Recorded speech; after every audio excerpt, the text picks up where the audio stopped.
For me, motivation is not something that really flusters. That's got to be something that's an absolute requirement. Does your answer require your talent? If your answer requires your talent, it is not destined to win. The one thing that has separated me from old me and has separated me from a lot of other guys, dude, I am as organized gets. I knew I needed to become this to get here. That is the secret to get there. How's it going, guys? Welcome to another episode of Secrets of Silent Success. Today we have the one and only Kevin Ebbs. How you doing today, brother? I'm wonderful. A pleasure to be on here today with you. Absolutely. So we can jump right into it? Absolutely. Awesome. So now you're a serial entrepreneur, but prior to that, you were in the corporate world, youngest vice president within LA Fitness. Talk to me a little bit about what makes you want to make that transition from the corporate world to being a full-time entrepreneur. Man, that's a tough question, right? Because there's so much benefit to being in the business world and being an entrepreneur, and there's so much great that everybody sees, but it's a ton of risk. And quite frankly, I think when you get into it, it changes you in a way you can't go back. So you got to make sure it's something you want. For me, it wasn't really ever a choice. It just kind of happened, you know. Frankly, I grew up in a pretty humble situation. You know, I never met my dad. You know, my family wasn't the most wealthy, and for me, I didn't want to be a statistic. You know, I got into the corporate world because I saw it as a really good way to find stability. Mm-hmm. And initially I wanted to get into sales because I wanted to make money, just being frank. I mean, I knew if you go into any business and any organization, the salespeople make the most money. And I was willing to put the work in, you know, at a young age. So as I kind of climbed that ladder, I started to find situations and the next door opened. Mm-hmm. And the world of me becoming an entrepreneur really happened after I created some success. You know, I was making good money, and my mentor, who I knew his salary, he was my boss. We were on salaries plus bonuses. I knew his income. You know, he was making between $125,000 to $175,000 a year, and all of a sudden, you know, he starts pulling up in STO Lamborghinis and Ferraris. It's not adding up. It ain't adding up. So that's what kind of got those gears grinding of, okay, there's more to this than just what we had, because, you know, at 21, 22, 23, at $125,000 salary that I was on, coming from where I came from, being the first person to make six figures, I really thought I had won already. Yeah. So seeing that there was more to it is what got those gears grinding. And I think there are certain people that when you light that fire, you just can't put it out. Yeah. So becoming an entrepreneur wasn't a decision. It wasn't like I sat at a table and I said, oh, I've got this dream and I want to make this dream a reality. It really was just trying to climb the socioeconomic ladder. And I think I just got to a point where the next step wasn't necessarily up in that corporate world. I think it was diagonally and out. Gotcha. And that's what kind of took me there. Yeah. You talked about a couple of things. You talked about that fire, that desire to change your socioeconomic status. I would ask you, what kept you motivated when you are making six figures in your young 20s? Because as you said, like that feels like good money. You can easily get complacent, rest on your laurels. What kept you motivated?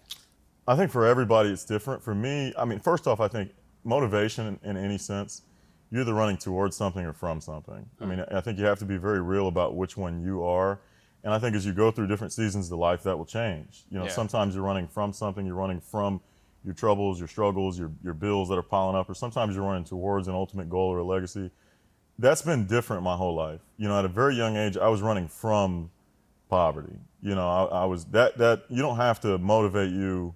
You don't need to be motivated when you've been repoed. I'm gonna be honest with you. When you walk outside, your car not there, you ain't got to wake me up in the morning. I don't need an alarm. Like it's time to fucking go. Yeah. But in different chapters of life, you know, especially when you have the money, especially when you wake up and you got a couple $100,000 sitting in the bank, as somebody who didn't, you know, have $20, you have to shift your focus and what motivates you. And now, I don't think I'm running from anything anymore. I really think I'm running towards it, you know. And for me, the answer to me has always been the same for a very long time.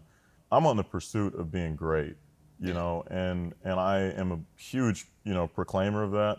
Yeah. I think everybody has the opportunity to be a great, you know, and what they do in their realm of what they're accomplishing. But man, I want to be great. I want to be significant, you know, and you got to compete. And I'm a very competitive person. So for me, motivation is not something that really flusters, because if you truly want to be great at what you are and who you are and the inspiration that you are around people, motivation cannot be something that is waverly. I mean, that's got to be something that's an absolute requirement. That's a barrier of entry. You cannot compete at this level if you need motivation. Yeah. You know, if you're an NBA player and somebody has to tell you to go to practice, you ain't gonna make it in the NBA. Yeah. You know, when you get to a certain level, that's a mandate. You know, it's not necessarily an accoutrement like it is at lower levels. Yeah. So yeah, I mean, it's definitely changed over the courses of my life and the seasons of life. But I can tell you there was a huge shift from when I was running from it to it. I mean, a huge shift. And if you don't make that shift, you'll start to recognize that you're running from problems and from issues. And then when you fix those issues, or you get the income that's you know, alleviated those problems, now it's hard to wake up. You know, it's, you know, I've got guys in my companies that are making more money than they've ever made in their life, and I can't find them on payday. You know, they're on vacation, and I don't mind that. But you know, I had a guy, I don't want to say his name, but I had a guy, man, he worked for me for a good period of time. You know, young guy, lived with his mom, was probably making 20 grand a year when he came to work on it, and he had a $30,000 month, right? Yeah. Probably 6 months in his career, he made 30 grand a month, and that was the most he had ever made. This man, the next day, called off all his jobs and was in Vegas. You know, lost it all, had to come back, and it's like, if that's all you are, you're always gonna find a way to lose that money. Yeah. You know, and that's a huge philosophy of mine. If you give a $30,000 man 100 grand, he'll find a way to lose 70 of it overnight. And if you give a $100,000 man 30 grand, he'll find 70. He'll turn that 30 into 100. It's just who you are. So motivation has been something that obviously you have to trick your mind and play with. Yeah. And I just think I recognized that pretty early, and I was able to kind of really utilize that. Yeah, absolutely. I know one of the things that you mentioned in there, just the desire to be great. Yeah. Right. You talked about your mentor. You're a serial entrepreneur, and I aspire to have multiple businesses and things like that. But I hear from my mentors all the time, like, hey, you got to focus on one thing to be great. You can't focus on many things, right? And I know you do. You got the cars, you got renovation, home building, media, right? So I would ask you, how do you balance all of the business endeavors that you have and still be great in each of those? Yeah, I mean, and I think that's what a lot of people struggle with, right? Because everybody, especially, man, this modern age of social media has jacked up a lot of people's understanding of business, right? Everybody thinks you got to start 10 different things, and if they all make you $1, you made $10. But the problem is, if you have not correctly built one, the moment you start two, that one's only going to make you 25 cents. So now you got 10, 25 cents, not $10. Yeah. So it is a really tough juggle, and I'd be lying to you if I said I figured that out early. I mean, I messed up a lot, and I lost a lot of great people and a lot of talent. And I've had some companies that didn't succeed, you know, because initially, okay, first off, to understand the answer to that question, you have to understand how to compete in the world of business. There are only two types of business people. There are business people playing industry experts, and there are industry experts playing businessmen, okay? You can pick any industry in the planet, okay? If we talk about plumbing, for example, you're either a plumber learning how to become a businessman, or you're a businessman learning how to become a plumber. That's where people struggle when they enjoy, and that's why I think the answer to a question I asked earlier really trickles into this, because I didn't have some dream, and I sat at a table with my friends and I was like, guys, I want to pursue this. I want to turn this into a business, which I think is the vast majority of people, right? You love cutting hair, you're great at cutting hair, so you want to become a barber and you want to turn that into a business. And barber is not making enough money, so you open up another company and it's not working either. That's because you were an industry expert, and all of your skills and your passions and your interests and the things that motivate you are centered around that trade, that thing that you love, that thing that you're good at. I'm gonna be honest, I enjoy all the things I do, but I'm not passionate about any of my companies, or at least my industries. I love my companies, I love the people, I love how we've structured it, I love the success we're attaining, I love the challenges that come with it. But the industries are not something that I looked at and I was like, oh my God, I'm in love with these things. Yeah. You know, I love business, I love competing, I love building, I love inspiring, I love the field of business. So although I have a couple different channels of business now, my role in all of those companies is about the same. You know, I know what I'm good at, and it's my job to be able to put people around me that can compensate for those things. Yeah. Because frankly, I'm not an industry expert in any of those things. Yeah. You know, my renovation company is doing extremely well, and I'm great at being a contractor, but I know plenty of contractors better than me. Yeah. I know plenty of guys who know construction better than me. I have figured out how to turn those guys into a monetized organization. That's what I do. So, one of my mentors who's, sold his company for almost $150 million, right? So a very successful person, used to say all the time, you got to keep the main thing the main thing. Yeah. When you want to add new things and you want to, get into other things, that's great. But you got to keep the main thing the main thing. And when you can kind of focus on that, you can start to trickle off and you can start to add on other trees. But man, the truth is, and this is one of those tough realities that social media doesn't tell you, if you have a business and you decide, hey, I want to start a second, for the first year and a half, I'd say a year to 2 years, that does not mean you get to divide the time by two. That means you are now adding an entire full-time job to what you already have. So if you're working 40, 45 hours a week in your first company and you decide to start a second one, you need to commit that phase one of that business, which is through the mud, you've now added another 20, 25 hours. You have to be committed to work 75 hours a week. And I know that sounds super crazy, and I don't want to be this guy on freaking Instagram saying that, but that's just real talk. Yeah. Because again, if you try and make 10 streams of $1 and you don't do it right, you're going to have 10 streams of 10 cents. Yeah. And you would have made more money with one stream of $2. Yep. So it's tough. I mean, I've got a lot of small things that have allowed me to kind of do it, but initially in the grand scheme of mentality behind it, it's truly about building people. I mean, there is nothing you can do great alone.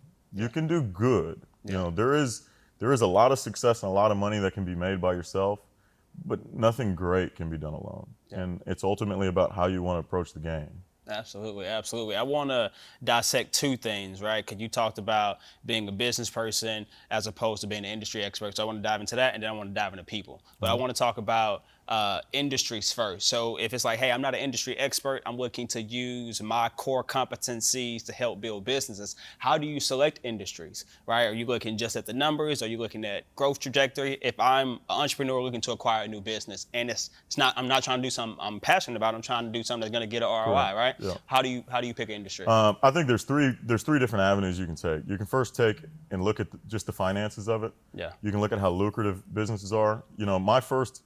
My second company, which was my first large-scale organization, was a roofing company. Yeah. Our first calendar year, we did $15 million, on 40% profit margins. Wow. And we chose that industry specific because of how lucrative it was. That was a very clear decision. I mean, that's the first option, is you can look at industries that are in a way that makes the money that you want to make, but also be able to balance that with the level of challenges that come with that. Sure. Because the more money that you're bringing in, the more problems that happen, right? Yeah. It's not just about the money. There's also how much work do you want to do. I think that's number one. I think the second route you can look at is if you know people now, or you're around people, or you're subjective to people who are highly talented and passionate about something and are seeing it on the opposite coin of you. Guys who enjoy what they do, but they don't know how to turn it into a business. You can look for those people, which I have found and created companies like that. My media company didn't come from me being passionate about media. My media company came from just recognizing the day we're in and wanting to be a part of it, and then stumbling upon two great guys that are passionate about it and trust me and allow me to play my role of turning their talent into a monetized organization. Right? So that's the second route you could look at it. And the third one is you can just genuinely see something that you like. Maybe you're not good at it, but you like it, and you think that it'll excite you, and you think that it will bring you some joy. Because the truth is, no matter which route you take, and no matter how much you enjoy something, it will get tough. And when it gets tough, if you don't like to be out there and compete, you're not going to play it at a high enough level to win. I mean, I'm a firm believer that if you're a competitive person, you can go compete in anything. You and I can go play a sport I've never played in my life, and I'll get out there and compete. But if you don't enjoy competing, and if you don't enjoy that sport, as soon as it kind of gets uncomfortable, your mind's going to be like, man, I don't really care about this. And in the business world, you're not just playing with time, you're playing with money. So when your business starts to bleed, or you have to start, investing in it, and you got to start taking chunks of your money that you've worked really hard for in X or Y, and you're going to lose that. If you don't enjoy it, which is option 3, is just find something you like man, you're not going to want to do it, and you're going to get out of it. So I think those are your three options, truly. Yeah. And they all come with different challenges, but Sure. that's if you don't take one of those routes and you're just kind of willy-nilly and you're just like, hey, let's start this because this guy did good at that, but you don't know jack about it. You don't know anyone else that knows jack about it, and you don't recognize the challenges that weigh with it. You're not going to stick very long. And I think everybody knows. I know a couple people who I've seen these motherfuckers in 6 years have like 10 different businesses and none of them made it past month two. Yeah. You know, they're just filing LLCs. Yeah. You know, so collecting them like Pokemon. yeah. So you gotta. I think you gotta have a plan, Yeah. and you gotta have the end in mind at first. You know, you have to know where you're trying to go. You have to see the vision, and you have to prepare for those problems that are to come. Yeah. You know, and that's the mentality behind it, man. If I told you tomorrow it's gonna rain, it's gonna rain. It's gonna rain. It's gonna rain. I've been preaching that to you all day. And when you recognize that, and you planned for it, and you dressed for it, and you packed your clothes for it, and tomorrow you walked out and it was thunderstorming, it's inconvenient, but it's not going to frustrate you because you're aware of that. Yeah. Now, if you didn't know that, nobody told you that, you didn't check the weather, you put on your best fit, you walked outside and it's raining, now it's derailing how your day is going. It changes what you're wearing, it changes the trajectory of things, it messes up your mood, it affects how you carry yourself, and that in turn will lose you money.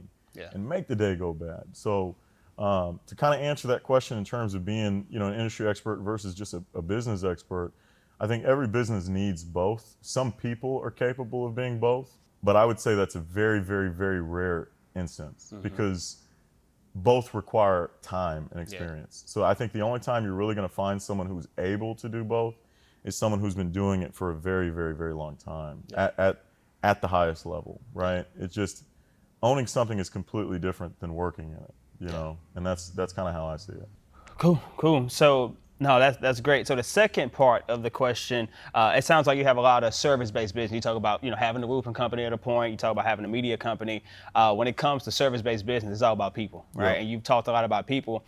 How do you build your teams, build a culture, and build a people that ultimately build a business?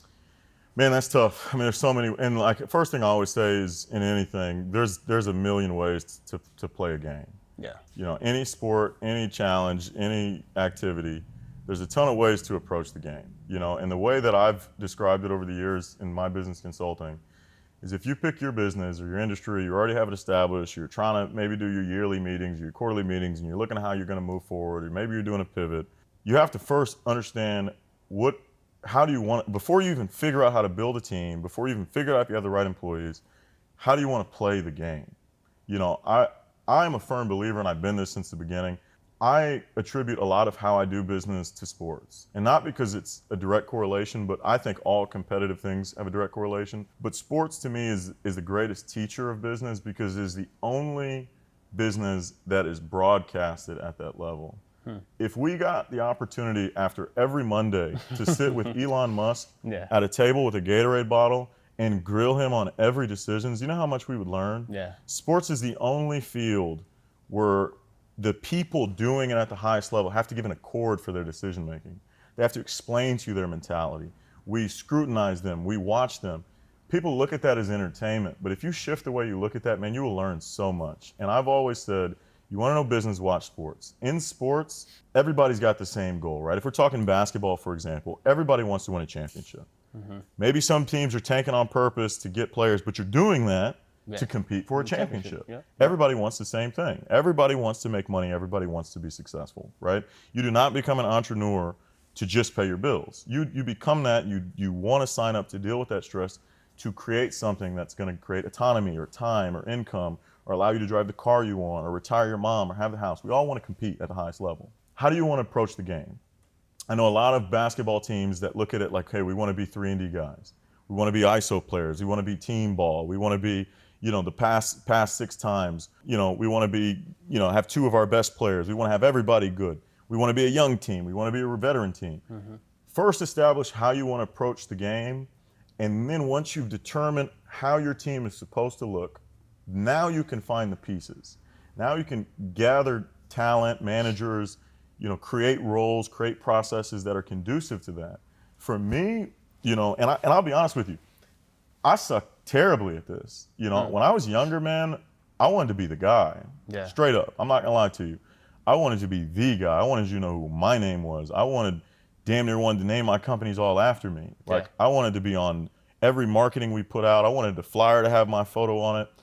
And I recognized how much I was being held back from that, because if I'm trying to be the face of everything, then I have to be everywhere. And I have to be at every contract signing or every negotiation or every table and at every training. And kind of in my ultimate goal of building an empire and building a large scale group of companies, it's not possible. Yeah. Can't be everywhere at one time. So, and I also sucked at it. You know, I got to a point where I had too much ego and I was too cocky, and I didn't want guys to be better than me or make me look bad. I mean, I was a little messed up back in the day. And after recognizing that and having some great key players, you know, have the courage to pull me to the side and tell me, I had to change. And now you can look at all my stuff and you might see me on the About Us page because that gives credibility. Sure. But if you look at any of our flyers or any of the things that we put out, or, you know, the marketing, I'm not on any of it. And I don't need to be on any of it. Yeah. And I have people who are the faces of all our companies, because my ultimate goal in the way that I want to approach the game is I want to be a head coach. I don't want to be a star player. Yeah. Because that allows me to now coach people to be star players. So you have to first establish that. And the way I look at it is, if I know that I don't want to be the guy, I'm now looking for people that complement what I can't bring to the table, or the things that I'm not great at. And that's the start of culture. I mean, I think culture in any organization, not just business, is what the leader speaks and the people are willing to follow. Keyword willing. Yeah. You know, without a willfulness, you will only get compliance. You will not get commitment.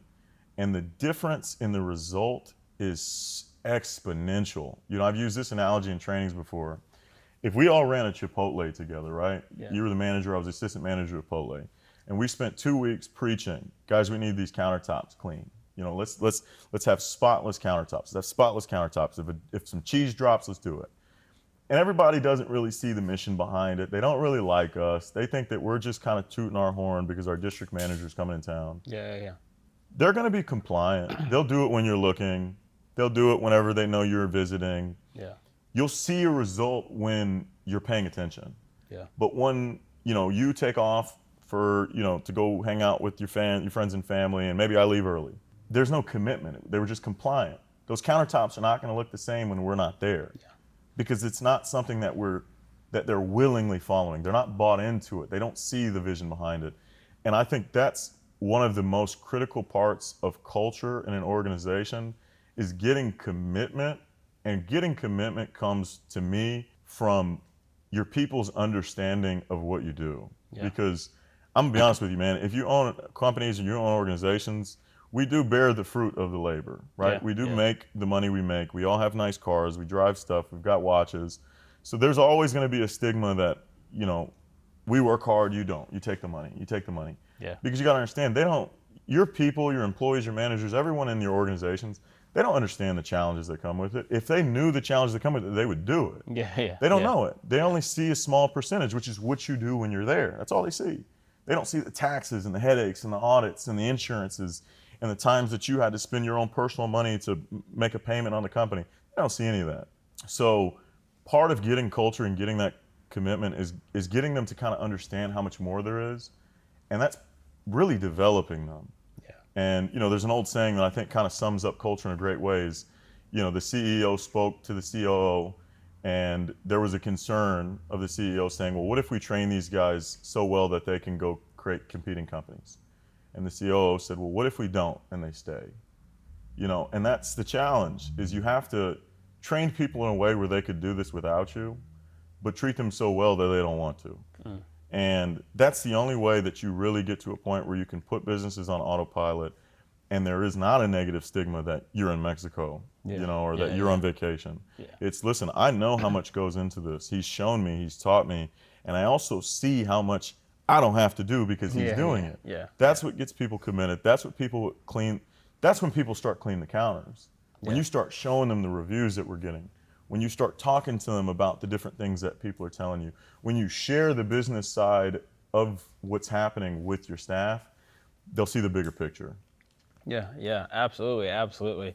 Yeah, so we talked about industries, we talked about people, and I know you said, hey, I want to be coach now, not LeBron, right? I want to be the Yeah. star player, I want to Yeah. be the coach. You had a post on Instagram where you talked about comparing the headshots over the years Yeah. to Yeah. Yeah. see Yeah. how you're not getting to sleep and the work's kicking your butt. Talk to me a little bit about that, just the grind and the actual volume of work it takes to be successful as an entrepreneur. Yeah, I'm gonna be honest, man. I am 29 now. Dude, I got a ton of gray hair, Yeah. ton. And at this point, I used to pluck them. And now I'm at the point where I just can't. Yeah. And it is not running my family. It's Yeah. just stress, and that's why I say it's tough, because I think if I could go back to when this all started, I don't know that I wouldn't have done it, because it engulfs you to where you now are just, this is my life, and you love it, you learn to love it.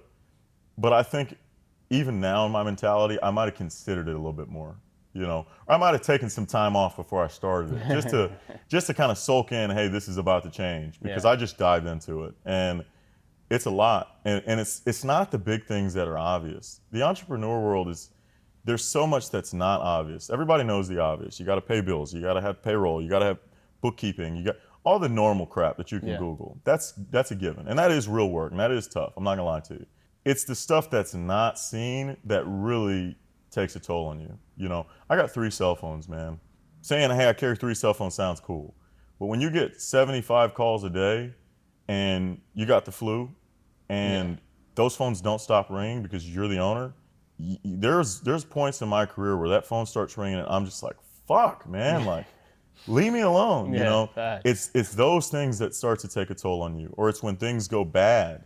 Because let's be honest, the reason that entrepreneurs and owners of companies make the money they make, the reason that you get the highest cut of the pie, is because you're the person that absorbs the risk. You're the person whose butt is on the line when things go poorly. And in the world of business, problems are inevitable. That's why you make the money you make. So those problems will incur 100%. There's no avoiding them. It's just part of it. Things are going to go wrong. Mistakes are going to happen. It's life. We're human beings. Yeah. Those things are not the things that are Googleable information. You can't Google, downside of entrepreneurship, and they talk to you about a lawsuit. I've been sued in the business world, so not personally, but on projects and jobs and things that went bad. I've been sued probably 7 times. It's just part of the game we play. And that's the thing that's not Googleable. Yeah. When you get into high level, business, 20% of your job is to mitigate risk to avoid lawsuit. It's what it is.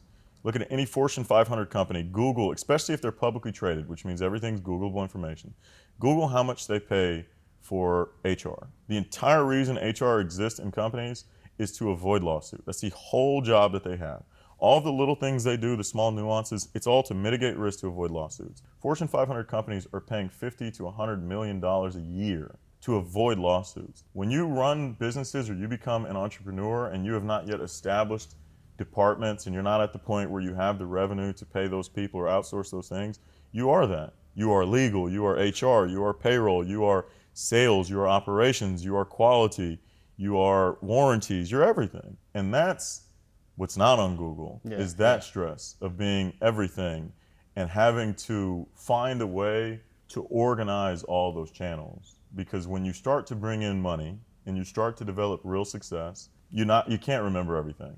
You can't remember how to be all of those things. Maybe as a freelancer in a one-man band you can, because you know every client off the top of your head. Yeah. I could pull up your spreadsheet and I can rattle off names and you know them. She's right here. Mr. Jones is at this step. Charlie's at this step. This is the next thing for James. But when you start to develop organizations and you have other people, you can't do that anymore. If you pulled up some of the spreadsheets on my companies and start rattling off names, there's going to be people where I'm like, I don't know that guy. I have no idea what's going on with that guy. That's where the processes, the systems, and the organizations have to come in. So to me, it's going to be inevitable stress. It's just part of it. It's why you make the money you make. It's why you get the credit you get. It's why you're the person who gets to do these interviews and you get the credit for it. But it's about building systems, processes, and game plans that will eliminate the need for you. The best way I can describe it is you have to build a company or an organization that no longer requires your talent. because in most cases, when you first start off a business, your talent is what's floating you. Yeah. You being great at what you do is what gets you to that level. You have to build processes where your talent's irrelevant now. Yeah. If your game plan, if your business plan, I consult for businesses, so I talk to a lot of guys who have a business plan, and I ask them, what if you get sick? What if, heaven forbid, you get hit by a bus? You know, is this still gonna work? In a lot of cases, the answer is no, because they're relying on, every time I'm like, how do you know this is gonna win? Well, I'm great at this. Yeah. I know a lot of people in the city. I know a lot of people who I can sell this to. I know a lot of people who like this product. What if you're not there? Is it still gonna work? Yeah. In a lot of cases, the answer is no, because they're relying on their talent. So that's kind of that caveat. That's that phase 2. That's what alleviates that stress. But I'm gonna be honest with you, you gotta go through a lot of stress before you can build that, because you gotta have enough income, enough revenue to be able to outsource those departments. Yeah. So anytime you're gonna start a company, you gotta be willing, and I mean this from the bottom of my heart, you gotta be willing to sign up for probably 2 years of dog shit. Yeah. You may make money in those 2 years, but it's about 2 years of, you gotta be willing to work buzzer to buzzer, 6 to 7 days a week. And I mean from the moment you wake up to the moment you go to sleep. That's kind of what you're signing up for. And there's just no way you can do anything. I mean, anything. Pick anything you like.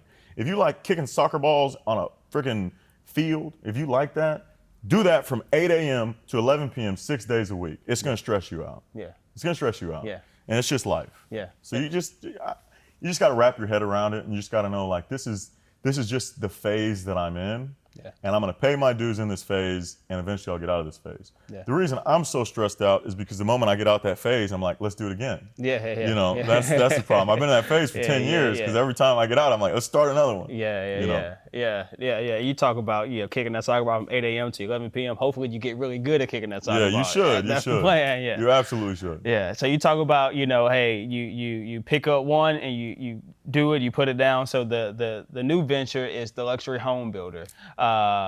Tell me a little bit about what you guys are doing at Pillarstone Homes, building relationships through building homes. Tell me a little bit about what you guys are doing. Yeah, man, it's actually awesome. So we're on our second build. Bought a plot in Preston Hollow for just under $1 million.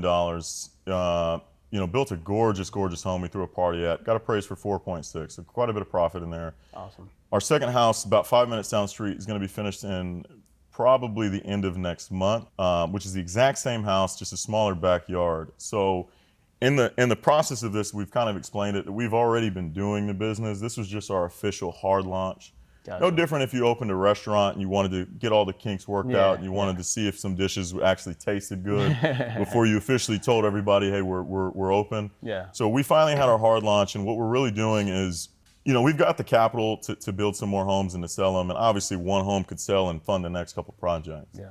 But kind of our philosophy and how we do business is we want to be able to elevate the guys around us and create some opportunities and avenues for the people who've been in our corner. So in early stages, we talked about how could we do that, and ultimately what we've decided to do with that business, as opposed to just being a builder, which is, there's a ton of money in home development, especially in the city of Dallas right now. It's probably top 5 in the U.S. Yeah.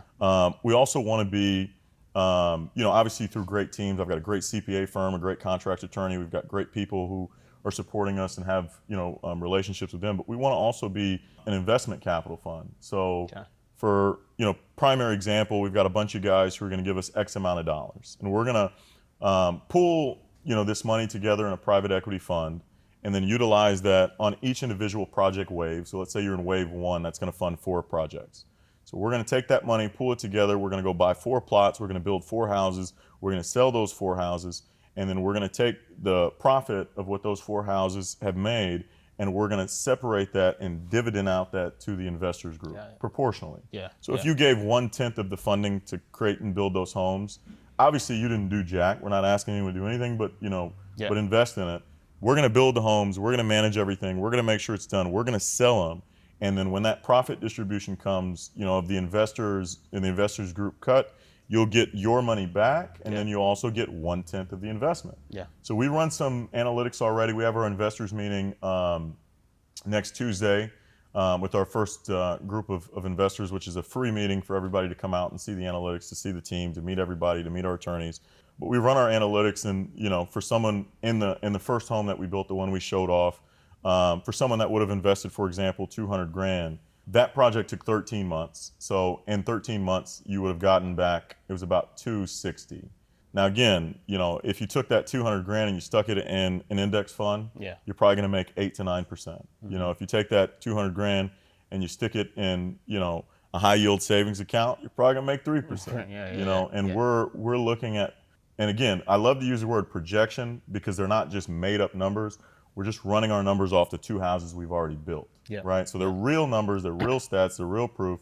But we're looking at anywhere between 15 to 33% return, which on anything legal is crazy. Yeah. And it's genuinely just because we know, first off, there's enough money to go around. Yeah. We don't need to be greedy.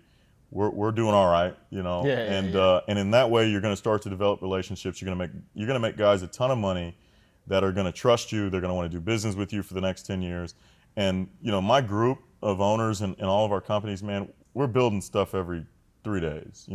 We've got yacht companies, we've got rentals, we've got cars, we've got boats, we've got houses. We do vacation, trips to Mexico where we'll provide you a house, we'll provide you a car, we'll provide you yacht chartering. I mean, we've got a great pool of owners, and if I can get people into our circle, I really believe you're gonna love the people around you, and you're gonna be someone who knows. If I make you 100 grand the next 2 years, you may come knocking on my door like, Kev, let's start another business. Yeah. You may be option 2, like we talked about earlier. You'd be like, dude, I'm great at wrapping cars. Yeah. And I'm like, shit, I like the money in wrapping cars. Yeah. So that's ultimately the goal, is to just really, get into the city, meet some people, develop relationships, get guys to be in the circle, make them some money, and everybody wins. Yeah. We don't need to be greedy, and that's the blessing behind the people we're with. Is nobody's greedy. Like, everybody just wants everybody to eat, man. Yeah. Ever since COVID, man, they printed more money ever, bro. There's so much money going around the city, bro. You just got to get in and start grabbing something. Yeah. That's just real talk. So you talk about, during the pandemic, they were printing money. Is in entrepreneurship, people talk about making the money, right? But I'm a big proponent of understanding finance, understanding financial literacy, because you can make a lot of money. You can also spend a lot of money and not have a lot of money at the same time. So I would ask you, what's been 2 or 3 of your keys to not just making the money, but being responsible, having the financial literacy to be able to keep and make your money continue to work for you and continue to grow? Yeah, for me, first and foremost, you got to get it out of your system. That's just my opinion. I think there's no way that you're just gonna do it right. You're just not. I mean, you're not going to come out and start making more money you've ever made in your entire life and be completely responsible with it. It's just not going to happen. Yeah. So to me, I think you got to be really real about your personality and how you are. I know me and I know myself very well. And I think the answer to 90% of questions in life is, how well do you know yourself? But to answer that, I know me. And I know if I spend all this shit, I'll work my ass off to get it back. I just know that drive I got. I know that fire I got. Yeah. So I ain't gonna lie to you, man. When I first started making money, not the entrepreneur world, I'm talking about when I started first making 6 figures in the corporate world, man, I was tripping, bro. I was tripping, man.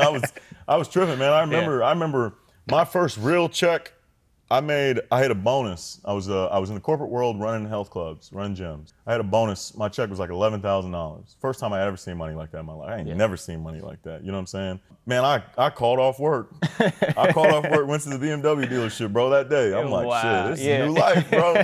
So you're gonna mess up. It's just what's gonna happen. When I got in the entrepreneur world and I started making real money, like elite level money, I was tripping then too, bro. I was buying anything, dude. I bought stupid shit. I had 2 boats. Yeah. Fuck, you need 2 boats for in North Texas. You know, and this is before I had all the rental. This is what got me smarter, was recognizing just how much money I was wasting.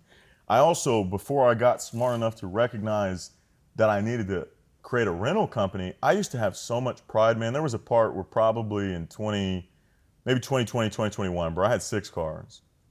6 of them bitches. Wouldn't let anybody rent them, wouldn't let anybody touch them.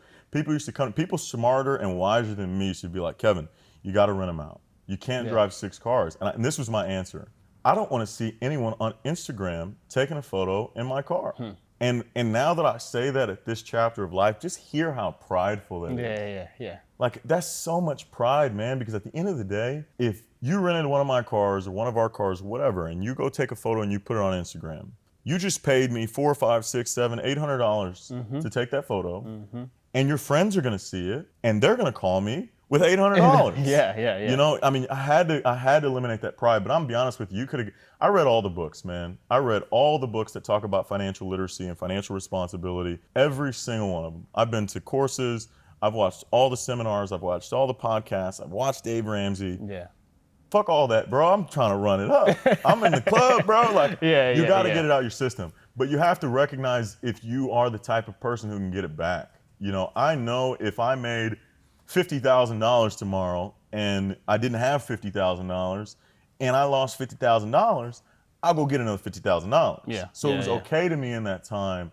But if you don't, if it was a fluke, if someone else closed the deal for you, or you got lucky, or you got, you know, a settlement check, or you got in a car accident and they wrote you a check and it's a fluke, then you got to play completely differently. Yeah. You know, to me, it was the work, and I knew I was going to get it, and I knew I could lose it. But then you get wiser, you get it out your system, you get wiser, you start to see life a little bit different, you get the maturity and the experience from it, and then everything shifts, you know, and then it becomes, okay, I don't need to prove myself anymore, I don't need the pride, like, how can we turn this 10 into 20? And I know, you know, we've all heard that, everybody says it all the time, but until you have turned that 10 into 1, you ain't gonna ever think about turning that 10 into 20. Because I got 10, bro. I didn't have 10. I got 10. Yeah. So, you know, once you've lost it and you see how quickly it goes, because it goes way faster than it comes. You know, and it's the dumbest shit. I mean, you worked all month to make, you know, 50 grand, 60 grand, 100 grand, 10 grand, 3 grand. And then you get to the fucking club and you blew that shit in the night. And you're like, damn, dude, like, it goes way faster. Yeah. So you got to get smarter with it, and it truly is the pride. You know, it's recognizing how you want to approach the game, how you want to compete. I don't have the pride anymore. You know, if we got something, how can we make it make money? Like the game has shifted for me because I just see it so differently. Now I'm running towards that thing. And that's a key difference, you know, if that makes sense. But it's all mentality. You know, I think all success is mentality. I know this is a different caveat to what your question was, but man, the separator for me in understanding financial literacy, understanding time management, understanding business is really being organized. You know, I think too many guys in life, when it comes to everything, and I can speak this because I used to be this, we're just winging it. Most guys don't got a plan. You know, if they can tell you a plan, but it ain't a real plan. It's not a tangible thing that they can write down. You know, how do you know you're gonna get work done next week? How do you know you're gonna be able to execute on these things? I've got employees I ask all the time, how do you know what all you still need to do? And again, I always say, does your answer require your talent? If your answer requires your talent, it is not destined to win. I asked one of my key players, one of my vice presidents last week, how do you know all the things that you need to do? And he says, well, I remember that she needs this and she needs that, and on this one I have to do that. Okay, you're asking yourself to rely on the talent of you remembering those things. What if you're sick? What if there's something distracting you? What if your tire pops, you're having a bad day? Now you're gonna miss something. Something's gonna fall through the cracks. You have to be organized, you have to be compartmentalized. I think that's been my greatest I think, to be honest with you, bro, I got a lot of talent, but there are a lot of guys that got a lot of talent. I'm not the smartest tool in the shed, I'm not the best looking, I'm not the best speaking. There's a lot of guys who you can find out there that got everything that I got and more. But I think the one thing that has separated me from old me and has separated me from a lot of other guys, dude, I am as organized gets. I mean, as organized as it gets. My schedule on the books. It's on the books. I know where I'm gonna be next week. If you ask me to do something, if you told me right now, hey, let's go to lunch next week, I'm gonna put that shit in my calendar. And when you walk in my apartment, I have a huge screen that is a live view of my calendar. I operate on that. I operate on my reminders. It tells me what I need to do. It tells me what I'm having for lunch. Like, I've got my email set up. I check every email. When I read that email, I stick it in a folder, 100%. If I get an email from Turo, $930 is dropped in your bank account, I'm gonna swipe that thing and stick it in a folder called Turo, so that my inbox is empty. So when I get an email, I know I haven't done it because my inbox says to. Got it. Right? I don't allow text message notifications. If you text me, I judge people by this. Look above your text message icon and see if there's a number on there. A lot of people, that should be like fucking 373. How do you know you're not missing an important text? How do you know you're not missing an important call? All my shit's on 0. Every single app, every single notification's on 0. So if there's a number, something's up. There's something that needs to be done. And that's, to me, what I think separates a lot in how you execute, the ability to get things done. So many people have the talent to do it, they just don't have a process. Yeah. And then if you're winging life, and again, how you do one thing is how you do everything, bro. You can't tell me that you're super organized in your time, or you're gonna be super organized in your finances, but you ain't got no organization anywhere else in life. Yeah. Man, it ain't going like that. It's not going like that. Because as I'm explaining to you my schedule, my credit cards look the same way. Yeah. I know all my transactions. I got an app that every time I swipe my credit card, that shit pops up on the app, and I gotta swipe business or personal, business or personal. That shit's gotta say 0. So everything I swipe today, when I get home tonight, I gotta go through that shit. Yeah. So it's organization in that. And I'm gonna be honest with you, when you're a competitive person and you get home, and I'm telling you, I balance my bank accounts at the end of every month. I go through, I print off my statements, I go through with a highlighter, and I highlight the things that I think were a little off. And that's how I catch if I'm like, everybody's got some subscriptions you forgot about. Yeah. That's how I catch that. But most importantly, man, I recognize, I just did last month, bro. I was fucking door dashing it up. And, I got the money, so it's not like it changed anything. But when you got to fucking highlight, 20 times that you bought DoorDash and you're staring at it, and then what I do is on that paper, I write down DoorDash and I got to add that shit up. Dude, I'm adding it up and I'm pissed. Yeah. You don't have to tell somebody who ain't had it, Yeah. how easy it is to lose. I'm adding this shit up. Yeah. And I'm like, God damn. Yeah. And then I'm like, fuck, let's get some PB&Js going. Like, that's, to me, if you want to talk about financial literacy, if you want to talk about any type of organization, this is my best advice to you right here. Do not be the type of person that avoids looking at something. I know so many people who they don't check their bank account because they don't want that negativity in their life. They don't go to the doctor because they feel like it's going to be real when the doctor tells them, dog, it's already real. It's already real. Your account is already what it is. Open that shit. It sucks. It hurts your gut. You don't want to do it. You got to open it. You got to go to the doctor because it's already real. You're just finally able to address it and process it and change it. You cannot do that. And I'm speaking from experience. I used to be that person. If I knew my account was low and I would pour a little bit and I was swiping, I didn't want to open it because I didn't want to fucking look. I'm like, fuck, it might be in the negative. Yeah. And my goofy ass still swiping it. Like, I'm gonna keep swiping until it stops. Like, you got to be real and you got to be able to admit that. And if you can, it's supposed to sicken you because that's your mind and your body and your mentality and your heart and your spirit telling you, I don't like this shit. And if you avoid feeling I don't like this shit, you're never gonna feel like I need to change this. Yeah. You're always gonna keep chugging along. Yeah. If that makes sense. No, that's facts, man. Alex Hormozi, I saw, you heard of Alex Hormozi. Yep. Back in 2022, he was like, the first thing I do when I wake up every morning is check my bank account every day since November 2022. First thing I do, check all the bank accounts, every business, every personal, stocks, crypto, all that stuff, man. So no, that was facts. Last question. This is called the Secret to Silent Success podcast. I think you just gave me your secret to success, right, with the organization, but I'm gonna ask you the question anyway. What is Kevin's secret to success? Man, it's 2 things, and I think they work hand in hand, but again, knowing your identity is first off. That's not the secret. That's the baseline. You can't even, if you don't know who you want to be and how you want to approach yourself, you have no starting point. This is, again, end in mind at all times. You talk about that in business. Build your business based on how you want it to look at the end. I also think you have to approach life that way. The secret to success to me and the secret to my success is, and I've done this exercise all the time. If you close your eyes and you imagine your dream life, the life that you want in life, just imagine it. You're driving the car you want, you're in the house you want, your bank account looks the way you want, you're next to the person you want, you're married to who you want, you got the kids you don't, you're in your dream life. You gotta, in that dream, wherever you are, find the closest mirror and you look in the mirror and you look at the person you are. And the truth is, you are not that person yet. If you were that person, you would already have that life. There's a difference between them and you. And the secret is if you can just work on becoming that person, doing everything that person does, all this stuff will happen. Success chases the person. The person doesn't chase the success. I said it before, if you are a $100,000 man, I can give you 10 grand, you'll find a way to make 90.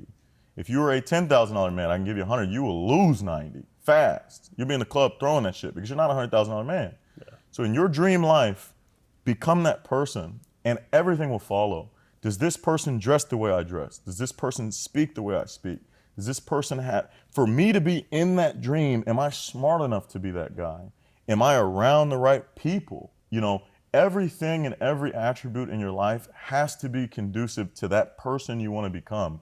And over the years, you'll start to see yourself become closer and closer to them, and everything around you will become more and more reflective of what that person has earned and has bestowed on himself. That has been my secret.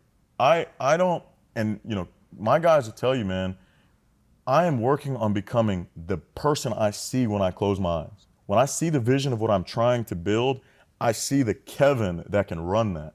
I can't run that yet. I want to have 100 companies when I'm done. I'm not good enough for that yet. I don't have the organization for that enough yet.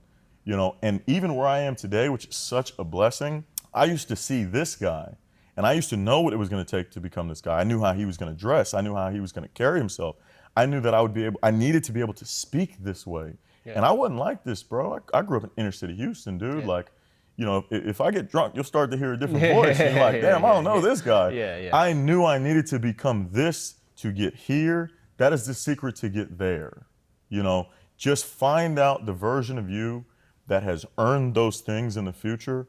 Become that person, the things will come. All of that shit will follow you. Because, dude, when you become a $10 million man, you'll find a way to make $10 million. When you become a $100 million man, you will find a way to make $100 million. That's who you are. That is the reason that everybody in life knows in their heart of hearts, if I take everything you have from you right now, you get that shit back. Because that shit's just a product of who you are today. So if you want to get that other shit, just become that person. It's all gonna happen. That's real, brother. I appreciate your time, man. Absolutely, man. Appreciate it, brother.